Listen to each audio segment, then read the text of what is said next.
Hello, my beautiful light beings. Welcome back to the Magic Exists podcast with Danny Margot. Welcome to season 2 of Magic Exists, Magic and the Books That Prove It. So if you're watching the video, this is the book we are discussing today, Brida by Paulo Coelho. He is also an author of The Alchemist. I personally and honestly don't super love The Alchemist, but Brida really resonates with me. So I brought on my friend Catherine, who I met in Peru in 2023 at Rita Merchant Donnie's retreat. You can check her out on a previous episode in season 1. But welcome, Catherine. Thank you. Thank you. I'm so excited to be talking today about Brida. Tell us a little bit about yourself before we start. Yeah. I live in Texas. As Danny said, we met in Peru on a retreat, which is what I really love to do with my time. I go and travel the world, and then I have a travel business called Roots and Wings Travel. And through all my travel the past few years, one of the things that kept happening to me is I would want to travel with people and sometimes wouldn't have the opportunity. But when I would, um, the travel companies that are out there weren't necessarily aligned with what I wanted to do. I really love to travel at a slower pace where we can really get to know the land and have special experiences and incorporate spiritual practices into the day-to-day itinerary. And so I just decided to create it for myself and do it with a big focus on sustainability. So making sure that the money that we're spending is going back into those local communities. So that's what I do. And hopefully in this year, we'll have a trip coming up to Bhutan. Yeah, that's me. Thank you so much, Catherine. I'll link everything in the bio for people to check you out. It's such a beautiful, beautiful company and purpose and all the beautiful things. All right. So, Brita, both of us we voice memo, like just to know our relationship, we voice memo about life and our experiences and the lessons that we have as we navigate the human experience. And we have like 10-minute voice memos back and forth. Sometimes it'll be like every day for a week. And then sometimes we'll, if we're traveling or living life, we like kind of have spaciousness and then we come back. So I'm really grateful for your friendship. And I just thought this would be a beautiful conversation to have. And so both of us have both read Brita before. And for me, we read it again this week. We just were talking before we got on that we both had different experiences this time around. So I'm just going to share mine. I think Brita is about like searching for your purpose, but also through like the human experience. And I feel like it's very much about learning about what the dark night of the soul is, which is a spiritual awakening, and then understanding that like, oh my gosh, spirituality is all I want to do, but then also understanding, wait, I'm human. How do I bring the humanness to this experience while also connecting to spiritual gifts? And I know there's a big emphasis on soulmates, which I feel like that was for me a little less emphasis. But what I said last year, so I read this book when I first got engaged. So it makes sense that I was really in tune with the soulmate energy and in love. So I wrote like, this is my all-time favorite book. Wow. So many themes and spiritual teachings for enlightenment. This is definitely a book I'm going to read every year. And what I thought, so at the end of the book, this is definitely going to be spoilers because I think just going deep into this book and the magic is like really what's going to be potent and powerful. But Brita chose free will over fate. She chooses her current partner over her soulmate, the Magus. It was a beautiful decision, and Magus learned the love that transcends all lifetimes, even if romantic partnership is an experience in this lifetime. And I was like, whoa, unconditional love. Which now I was like, wait, that's not what happened. The Magus actually dumps her, but she Right. actually had two soulmates. So that was very interesting that's what was my perception of it, December 24. And now what I think the ending was where, okay, we'll dive into it, but I think that it's really much about like his mission and his purpose was fulfilled when he met her and understood that she had this like long life to live. And she has 20 years under him. I think she was like 21 and he was like 41 or something. And understanding that like she also had another soulmate who they were currently together. So I thought that was really beautiful, but definitely a lot of questions, but I'm going to let you just kind of share what you thought about the whole thing. And then we could dive into like specificity of the magic within. Yeah, and I think it's so interesting to have kind of you in this conversation as well, because we have such very different love lives. You know, I'm very single. I'm very content with this world that I've built for myself. And I think that for me, this idea of decentering a romantic relationship has been a bit of a journey, but also one that's been very fulfilling because I grew up in the South, I grew up in Texas, and my templating, or, what I've been told my whole life is just like, that's your goal, that's your aim, to find the partner, the soulmate, the husband. And for so many years, when I would visit home, people would say, "Oh, are you married yet?" They didn't care what I was doing with the rest of my life. And so it's very true. It was very triggering for me when it just, that message kept coming up over and over and over again of like, oh, the soulmate is how you get to this end point. It was like they were just driving towards that through all the messaging. But same as you, I guess I think the first time I read it, I was reading it for pleasure. It wasn't, it was just more or less to get through it. And so some of those points, like if you had asked me to sum up the whole thing, same experience. I was like, I think they wound up together. Like I would have told you that her and Magus wind up together. So when they didn't, I was really surprised. I was like, wait, hold on. This is not how this turns out. And I don't know. I think I was kind of glad that they didn't. I don't know if you want to get into that or. Yeah. So like there's this girl, Brida, and she's 21 and she's experienced love before. She's in this new city, getting a job, going to school, and she has this boyfriend who's like, I think a professor, right? Like an astrologer or something. I forget. Like he's in physics, astrophysics or Physics, something. like Yeah. quantum physics. Quantum physics. And which now we know is like so intertwined, but this was written in Dublin in like 50 years ago, maybe. I should look actually. Well, her experience, well, he wrote it in 1990, I think. But this Okay. thing The one I have published is itself, 2008, but that makes sense. Yeah. yeah, her story happens even before her. Yeah, her stories happens in the 80s, the early 80s, and he writes it in 1990. Yeah. So and it's so awesome because he interviews her and she's like, oh, my story isn't important to be shared. And now it's like so impactful. So just like a little tidbit of wisdom of like, your story is so powerful. But so it's this 21-year-old girl who's just like trying, she's starting out with life. If you think 21, and she's dating this guy, and it starts off with her finding the magus and wanting to find magic and power and gifts, and she knows and has this understanding that everyone has a gift, but it's their choice to like explore what that gift is. And that's kind of like I think the grasp of what she knows. She knows a little bit of tarot, a little bit of other things. She goes into like bookstores and reads books and puts them back. But so she goes in and the magus leaves her in the forest all night without any like message. And this is like the tradition of the sun. And I don't know too much about those traditions specifically because I know he's born in Brazil, but he did the pilgrimage, I think, in Europe, which I'm sure you know more about. But she pretty much spends this night in the forest and is like, has all these fears. And when she leans into the fears and the doubts about herself, she gets scared. But once she leans into the connection, she feels this like spirit around her, which is like one of her guides. And once she feels that, she feels safe. And then she feels empowered. And so she goes through that night and she calls it the dark night of the soul. And she realizes, oh, wow, this spiritual journey is actually me teaching myself. And so then she also goes back to the city and then, meets several other people who end up teaching her to be a witch. And it's really cool because what I loved about her boyfriend is that he's in this quantum physicist, and he shares with her the world of what he sees, his own perception, and she shares her world. And he says something like, I don't believe you, but I know it's true. And I Mhm. just thought like their relationship was so beautiful. It's like, even if they have different beliefs and different perspectives, they can share the world with each other. And just the way that he describes every experience was so reflective that like they get angry, they get mad, they get sad, but then they're happy. And so for me, like just seeing the exploration of all the emotions through it, and it's just so beautiful. Yeah, there was one scene where she's trying to explain something to him, and she's like, "How is this possible?" It was when she went to the past lives.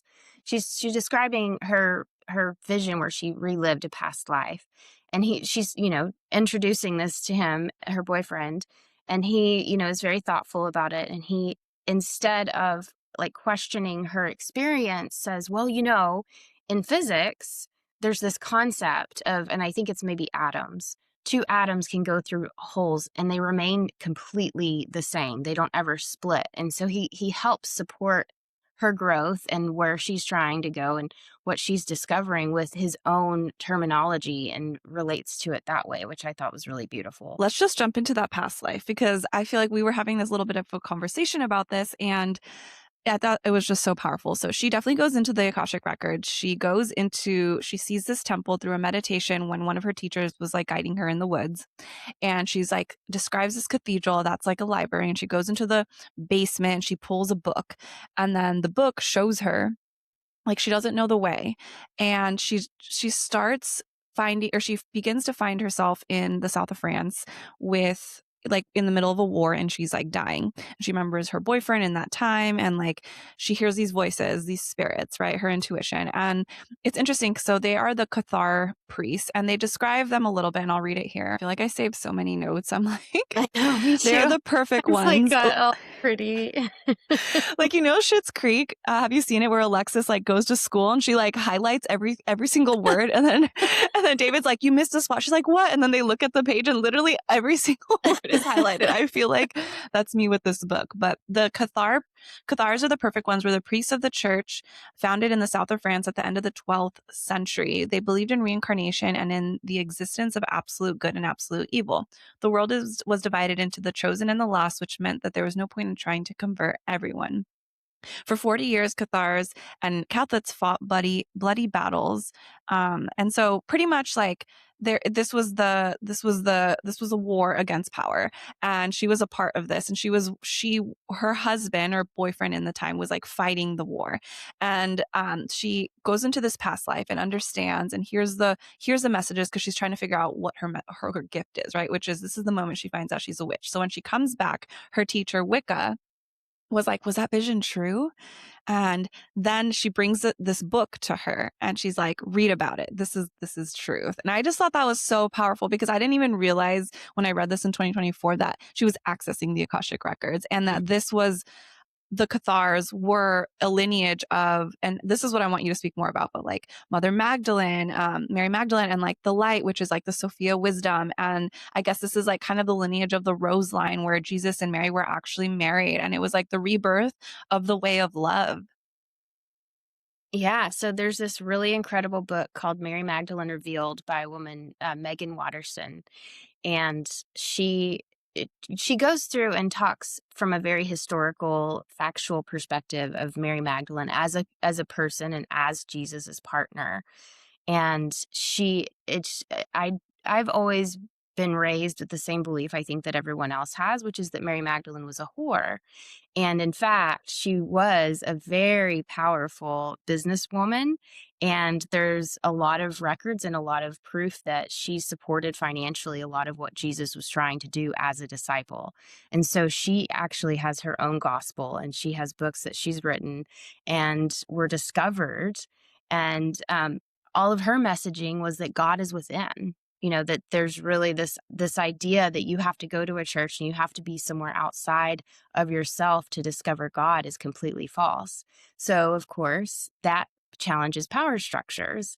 And the church doesn't want this message to get out, because this, releases their hold on everybody else in their belief system. So her gospel gets covered up for thousands of years.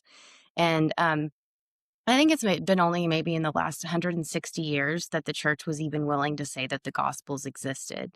And so this whole region of France is where Mary Magdalene went after Jesus died and was resurrected, because she was more or less like, pushed out. She wasn't safe any longer where she was.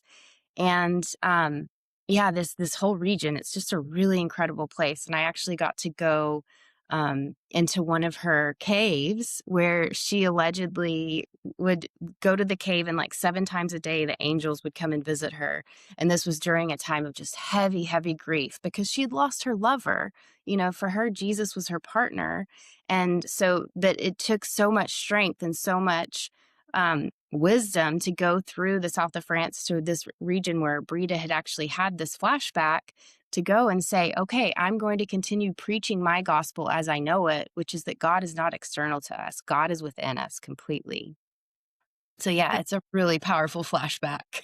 I know, that's so amazing. I feel like it's just and it's interesting because right when I read that, I just suddenly like got distracted and I was like, let me look on my phone real quick. And I got this email and it was like, follow Mary Magdalene in the Rose lineage. And it was going to the south of France at these beautiful castles and churches. And I was like, wait, oh my gosh. And it's this girl in LA who does these like women's circles and she's going on a retreat over there. And that's when I was like, okay, for this to come in twice in my life within like 10 minutes, I need to look up what this is. And so that was like just a really beautiful part of it. And then just like what you said about Mary Magdalene and like losing her husband, her lover, her partner, Yeah. a part of the book that, she goes into this church when she's going through her spiritual awakening, Brida. And she's like, oh, I feel like it's like sacrilegious for me to go in now that I have a different path. And she's like kind of a little apprehensive. And then this is just like her thought process, right? The ego part of her, like, oh, I can't go in there. And then she feels called to go in and she goes in and she's like, well, I don't believe that like man makes mistakes and man made this church, but God is simple and God is true and God is here. And so she just started praying and then she just started crying because she's like, oh my gosh, and something that she says is like, um, Jesus suffered for all those who had people don't have to suffer anymore because he suffered for all those who had the courage to fight for their dreams. And I just thought that was like so just like beautiful. And that's just like one of the magical things that's like she's trying to share. Yes, I agree so strongly. But I also I want to take us back just for a split second. We can keep on with all these other points, but in the book, even though she's had this incredible experience of reliving this past life, and we're digging up all of these great messages of like, oh my gosh, God is within you. Let's reframe how, like, who Mary Magdalene is to us as a priestess and all of these things. She still is like, but none of that matters because I'm still so hung up on the idea of a soulmate. And I'm just like, wait. But I think it's a really important message because if, we can have all of these super fulfilling parts of our lives and like we keep getting told that something's still missing just because you haven't found a soulmate. And I really want to challenge that idea because I don't know. Do you have some thoughts on that? Because for me, the soulmate part was very like, they kept saying it, but I didn't feel like there was any substance or foundation with it. They're like, you will only become enlightened when you find your soulmate. Right. And for me, like before this book, my concept of soulmates is several things. Like so many people can be soulmates. Like I think you're one of my soulmates. Like, For and sure. we help and support each other in different ways, but it doesn't have to be romantic. It doesn't have to be sexual. It doesn't have to be like a certain thing. It doesn't have to be forever. And so for me, like, I think, my mom is a soulmate, my dad's a soulmate. Like, there's all these like different lessons where in this book, it very much is this like one kind of singular thing. But then it also does challenge it where there is the Magus and there is Lorenz. So there are two Mhm. soulmates and different missions where Magus was like, he his search for his soulmate. So he was exiled and now he's in his 40s and he's a teacher. And he lives very like a lonely life. And he says like, this is my punishment. And I already forgot like for what. But Oh, he's like that. Yeah. it's because he interfered with somebody else's romantic relationship. He used his powers to split up somebody that he was jealous that had moved on to another partner. I remember this. Yeah. The way they said it, like, did he kill him? I was like, I don't know. Like, it made him disappear. I don't know. Anyways, so his dream of like, okay, I know my soulmate's out there helped him move through life and be a better teacher and understand that the teachers can't mess with free will. And so at the end, his lesson when he met Brida, which I want to talk a little bit about this too, because I think they like slept together, but they doesn't say that. They just says like they end up naked after this like spiritual ritual where their Oh, like yeah. auras combine. I Googled it and it said they did. But he's like, even if I just had you for a little bit, you've like accomplished my mission. And I understand now that I can go on and not be lonely. I can go back into life now. And so I felt like that was similar to what I thought soulmates was. Like Brida's was to meet her man maybe and expand their perspectives and help live a joyful life. Like their date nights were like going to have whiskey and having sex like while they're like walking on On the like, beach. oh yeah, like it was so cute. I'm like, that's kind of my life. No, not not as but it's like she was like drinking bottles of wine with her teacher and still able to read tarot and be spiritual. And like that was her path, but that wasn't the Magus's path. Right. And it does remind me a lot of like you and Daniel and other women that I know who are, they have a very spiritual path, but their partner doesn't necessarily, but their partner still keeps them very grounded and is still very open and supportive of the path that they've chosen. And that's really is like what she even describes that towards the end when she has that moment of like, she had this kind of predestined idea that because the Magus was her soulmate, she had to give up this person in Lawrence who was so grounding and supportive and loving and open towards her path. And she's like, okay. And in the Magus even says it to her. He's like, you don't love me. And she's like, I know the love exists. I just have to like go out and find it. It's like, but look at what This you're giving up. Yeah, this is several okay, this touches on several topics that I wanna talk about how the mom met this person who she was in love with for an afternoon.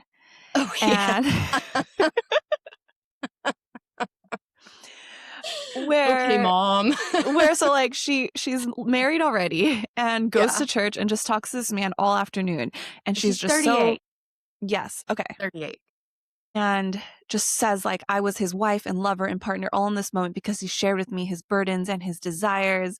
And I just thought that was so interesting because I do appreciate connection. Like I think there are moments of life and people in my life where I do meet them and I'm like, whoa, I'm never going to meet you ever again, but you've made an imprint in my life. And I can think of a couple people, some people I don't even know their names, but I don't know if I necessarily am like, you're my soulmate or I love you. See, what I was taking out of that scenario is she felt needed and like that she had a purpose in a different way than she did with her husband at home. And to me, it really kind of underlined the whole thing of like, okay, we keep focusing on these romantic soulmates, like earlier in the book, but this powerful connection made her feel needed and like that she was serving a purpose. And so maybe it's in the sense of finding a purpose that she's pursuing this idea of feeling complete and whole in the way that a soulmate might. That's true, and after she's like, "I felt empowered and I felt Yeah. grounded and, like, even deeper in love with her husband," which Hmm. was, I guess, beautiful, right? Every experience in your life when you're reflective or intentional, like, it can bring this beautiful reflection to empower you because and this is what I love about his reading or his writing is where like there's a moment that happens and like you can just take that moment and go. And in society where it's just like very go, go, go. I met someone. Okay, cool. I'm leaving now. Like no forethought or afterthought of like what that experience brought you. Yeah. But this book is very reflective of like every single human moment brought this insight or lesson. And I feel like that's very much my perspective. And so for me, this is very like an expansive read. Yeah. I love that. Another concept like that I want to explore with you because I'm a little like hazy on it is like in the beginning, Wicca asked, "Do you want to meet your soulmate or do you want to meet magic?" And if you were, or maybe it was Magus, and if Mag- you want magic, then you have to leave your soulmate forever. Or if you meet your soulmate, you have to leave magic. And so he's like, "You have to tell me the truth." And she chooses love. She's like, "If I meet love, I'm gonna leave all the magic for love." And he goes, "Okay, I'll teach you." So I'm a little confused, like because the point of it, I felt like was very grounding. Like you can be human, you can drink, you can go to work. She loved being a secretary, yet you can still be connected to the past lives and the future lives and like the unseen world and be a bridge for that. And so I think like for me, that was what I got was like you can be all those things. But in the beginning, it felt very much like in the dark night, I do think there was this part of me that was like, oh, now that I'm spiritual, I have to eat good and I can't drink and I could only hang out with spiritual people, which now I'm very much like, it's just about joy and my intentionality around every single thing I do. So I can live a very human life with intentionality and still be a multidimensional being. yeah.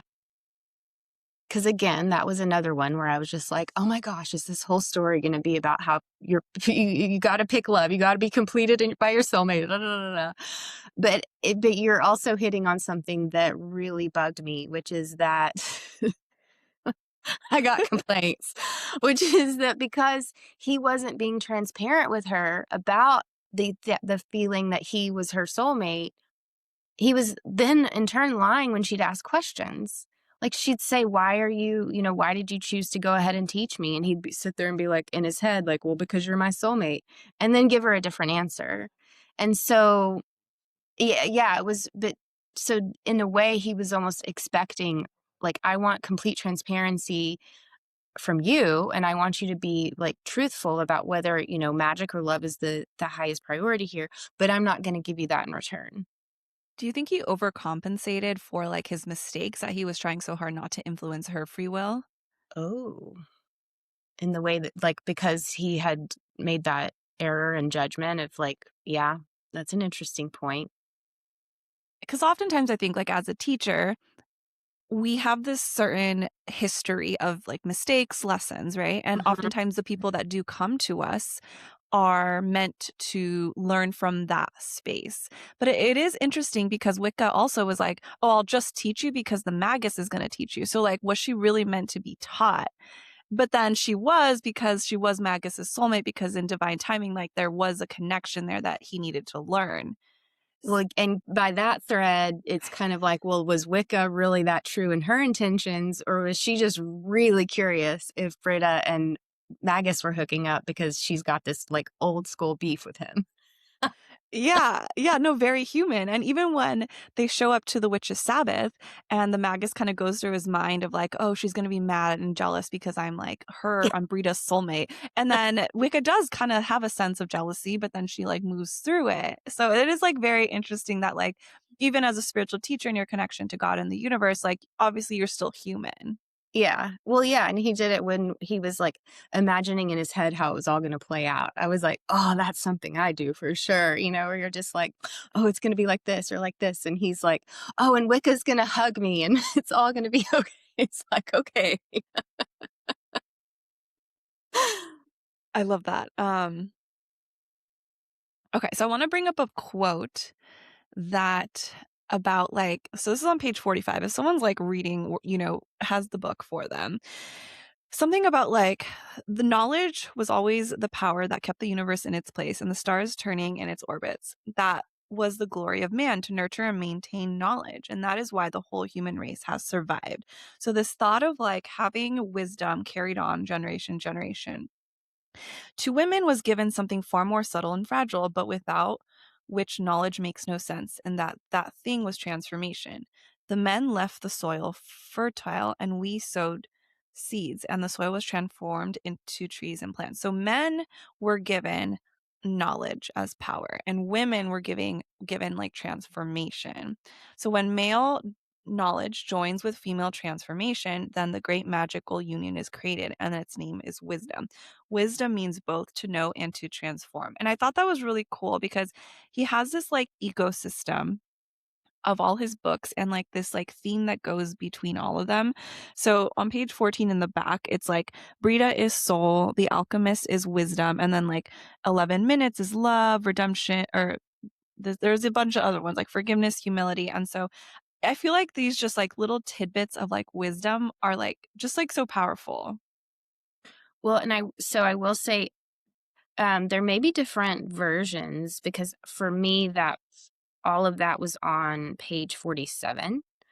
Not that it matters but just in case anyone's lost. But um, yes, before what you said about in the night of time and what the men received and what the women received, I did underline, with the exception of a few creatures who are descended from the angels and who need solitude in order to encounter God, the rest of humanity will only achieve union with God if at some point they manage to commune with their soulmate. So I do love that it at least at one point leaves open the option that we don't have to have a soulmate. I underlined that too. That was so beautiful. I feel like in the moment, like every thought, every piece of wisdom was like, I was like, "Oh my gosh, this is amazing." But now that I'm like reviewing it, I just feel like it was like a DNA activation for me. It was just this like Oh. expansive like book of wisdom. And there's a lot of talk about bridges of the seen and the unseen world and the visible and and the invisible. And the first one they talk about is magic. Magic is the bridge, but then they go deeper and they're like every like God is within every sacred thing. So every sacred thing is the bridge. And so she talks about like her union and when she like makes love to her boyfriend Lorenz and like she opens the five senses and that's like the passage or rite of passage to go into her initiation as a witch. And she talks about like that, them two in that moment, or maybe there was a different moment where they're like, this is also a bridge to the seen and the unseen. So for me, I took it as like just being so intentional and reflective with like any human experience can be this like magical bridge with the seen and the unseen. Mhm. I love that. Especially because people always underestimate what's talking to you. I think rocks talk to you, trees talk to you. There's so many opportunities to get wisdom and information from the universe, which I learned recently is called an elemental medium. Oh, I love that term. Ah. I remember like in 2023 when we were in Peru, and that was the first time I feel like I connected to Mother Earth in a way that I was like, I'm a grid worker. But I remember, I feel like um Nolly told you you were a grid worker. And then I remember that like got in my mind. And over the next like 3 to 6 months of like my expansion into like the galactic realm, I was like, I'm a grid worker. And so it just like all these like, little divine moments brought us to this, like brought me to like the work I do. But I love that, yeah, the elemental mediumship. Mhm. Ooh. And I think that's key. It's the little moments. Especially when you're in this space, it's so easy, I think, to start getting into a comparison mode where people are like, "Oh, I channeled this," or "I'm the embodiment of such and such deity, angel, whatever." When there's so many things that happen on a daily basis that we, maybe overlook that are really such a beautiful representation of our complete connection and to the divine. And I think the Witch's Sabbath, like the last part of the book, like really shows that because it's supposed to be initiation of these women into witches, and like it's to preserve the wisdom, the knowledge, the sacredness of witches being burned at the stake for centuries and bringing through that wisdom. And when she goes through that portal, she like goes to past lives and sees Wicca's teacher. But to start it was like everyone's like, let's open wine and drink because everyone needs to be joyful and be in the same energy, and everyone's auras need to turn the same color, and like be in a collective energy of joy. And she was very resistant at first because she's like, well, what is this? This isn't a ritual. Everyone's just drinking and having fun. Why are And you taking this actually, more seriously? yeah. And then when she like sees Magus and starts getting into the energy of the joy and fun is when they like the ritual actually begins. And then, there is this like trance that happens, which is like really cool to witness. And then she does go into past lives. And it's just like really powerful. And I think it's just such a testament because I think a lot of people, and I know we talked about this kind of like that girl who messaged me on, TikTok and was like, oh, this feels like false light. And I feel like there is this like strict judgment or impression that the spiritual space I think has when you're first starting, where it's like very strict and this is who you should be and this is like what you need to do. But actually, it's like leaning into the humanity of life without the judgment of yourself and just like pure acceptance and reflection and intentionality is like what's beautiful. Like in this book, it's in Dublin. They go and drink bottles of wine. They have whiskey all the time. She's out with her friends. And like, we've talked about this in my relationship with alcohol and how I've transmuted so much of like my family lineage of shame and guilt into this like beautiful, like joyful, blissful, intentional act. And I just thought it was so cool that like within this sacred text, this book, her experience of connecting and like to an enlightenment, right? Coming into an enlightenment actually grounds into her humanity even more. And in these moments, she goes to work and she's like, I love work. I love going and like talking about our day and going to the theater. And it's like, that's enlightenment, being in the Mhm. joy of it. Yeah. Well, it's like our souls chose to be on this planet in the embodiment that we can enjoy things. Like, and I think I've talked to you about this before when it comes to time to like relax or let go of, being productive or, move into like a space where you're being, I guess, more less active and more restful and that kind of thing. Like, imagine if your soul came down to experience that and you never let it happen, or the joy of a concert or a day in the park. I mean, there's just so many fun, amazing things that don't get to happen in other realms that we're here to experience. Yeah, and I love how the book talks about, like, your purpose a little bit and kind of, like, how there's so many questions about why you reincarnated and how the universe works, but no one knows the answer. And they're Mhm. like, the point of life is to continue to search for it because ultimately it doesn't matter what the answer is because you're just living life. Which, to be fair, could be a little discouraging, Let me see if I but can find the exact quote. but also you gotta look at it like, if you did find like, if there was an answer to everything, what would we be spending our time doing? She thought that the greatness of soul of the true sages, sages who spent their entire life searching for an answer that did not exist, but who were not tempted to invent an answer when they realized there was none. Instead, they carried on humbly, inhabiting a universe they would never understand. The only way they could truly participate was by following their own desires, their own dreams, because that is how man becomes an instrument of God. We surrender ourselves fully to each moment, knowing that there is always a hand to guide us, and whether we accept it or not is entirely up to us. Boom.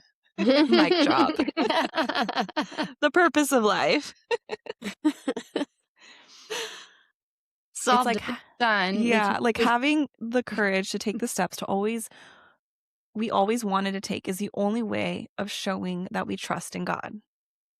Mm, that can be a tough one. And she even says at the beginning, kind of related to that, she got all up in her feels. She was upset about something, and she says, once again, she felt that life was not treating her as it treated other people. It gave her every chance to achieve something, and just when she was close to her objective, the ground opened up and swallowed her. Sometimes it can be really hard to Yeah. take that next step and be like, this is what the universe is telling me to do. This is what my soul desires. I got to forge forward. I mean, Brida even struggled with it. Yeah, and it's like continuing to follow your desires and your dreams despite the fear and the judgment. She says it like, I will always be scared and have doubts in myself, Mhm. but I will always continue to also follow what I desire. And that is what is the bridge to your connection to God and the universe. Yeah. Very cool. Yeah. Okay. Any last words? Let's see. I think this book is just really a beautiful book of just like really finding the answers within and like understanding that the human experience, like in the beginning, when you are beginning your spiritual awakening, you are going to have a lot of questions and there is going to be a lot of tribulation and there's going to be a lot of exploration of who you really are because you're deconditioning and you're releasing all the parts of you that you were conditioned to believe and be. And then you move into this space of like who you really are from this place of joy and empowerment. And so I think this book is really a beautiful journey of like like how you can feel your emotions and how there could be doubts, but it's like if you can continue to follow your heart and follow your desires, the universe, God's source will undoubtedly like guide you to your truth and your enlightenment. And through the book, like she has her highs and she has her lows and she has in moments where she's like, I'm going to stop being spiritual. I'm just going to be, in the present moment. And then her boyfriend calls her out and like, you're not acting like yourself. And then she's like, okay, actually, this is what's happening. I'm going through this awakening and I'm, seeing past lives. And that's when, in the moment where he's so sweet and it's like, I don't believe it, but I know it's true. Yeah. And yeah, just like really anchoring in. I thought that relationship was so beautiful because like you said, I think it's similar to like me and Daniel's where he doesn't believe in this world. And I don't say like he doesn't believe. Like I think now he definitely does, but it's not something he's actively like pursuing, but it's he can hold space and respect me for what I do. Mhm. And through the whole book she's just learning herself. And so I think someone who has recently gone through, spiritual awakening myself back in 2021, I think it's just a really beautiful text to show kind of like I'm not alone. I'm not the only one going through this like thought process of the spiritual awakening and I'm not the only one who like is learning how to embody this human experience, but also like truly connected to the divine. I love that. Any last words for you? Yeah, I think that it's such a beautiful mirror to the journey and the path that we have to take, and there's so many special nuggets, some of them small, like her relationship to her clothing and the physical and, like, material things in her life, all the way to the big topics of, like, soulmates and finding love and, really, being accepting of the kind of growth and the path that you're on. So yeah, it's a fun journey. It's funny because right when you said that, I opened to the page of the clothing. So it obviously wants to be shared. So Wicca, her teacher, the tradition of the moon, says, wear everything in your wardrobe. Everything that contains our energy should be in constant movement. The clothes you bought are part of you, and they represent the special times when you left the house wanting to splash out a little because you were happy with the world. Sometimes when you've been hurt and you wanted to make yourself feel better, or times when you thought you should change your life. Clothes always transform energy into matter. It's one of the bridges between the visible and invisible. So again, another bridge is just clothing. It's not just, it's like, you're right, the simplicity of life, but the expansiveness of life. There's so much magic within the text. Mhm. For sure. And now I'm thinking we need to do a trip to the south of France to explore the I am I'm Mad down. Lights. That retreat that came into my inbox didn't feel aligned. I'm doing something else, but maybe one of your trips Yes, let's for your business, and I let's will do it. come along and be some, Absolutely. yeah, some kind of facilitator or something. Okay. Yeah. Well, I hope you enjoyed this beautiful just synopsis of Brita. I'm not sure how these are going to come through. I think we're just kind of explore them, and there's going to be 2 books every month, and I'm just like so excited to share like just the magic that I find within what I read because I feel like books are such a big part of my life. And the next book is Summer Romance by Annabelle Moore Monaghan. I actually met her in person. She's amazing. So, anyways, tune in for the next episode. And I love you guys so much. And Catherine, thank you so much for being here. So grateful for Well, you. thank you.